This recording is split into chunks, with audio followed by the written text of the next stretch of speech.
10 malam terakhir Ramadan, mari kita cari malam kemuliaan.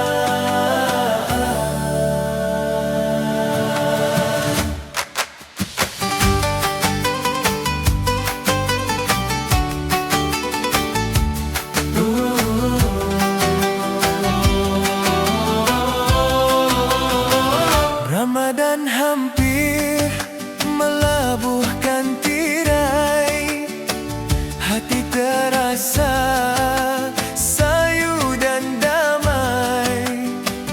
Malam sunyi penuh cahaya, doa dipanjat tanpa suara.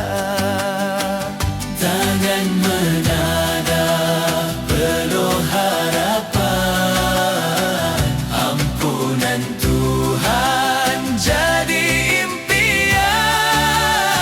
10 malam terakhir Ramadan, mari bangun kita beribadah, mencari malam Lailatul Qadar, lebih baik dari 1000 bulan.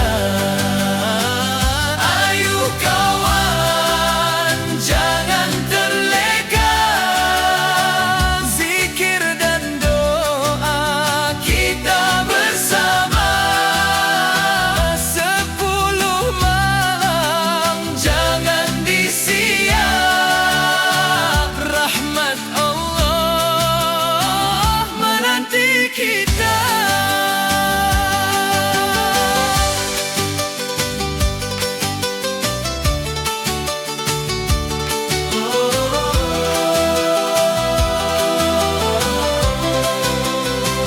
Masjid terang di waktu malam, suara zikir menenangkan alam. Air mata jatuh perlahan, mengharap kasih dari Tuhan.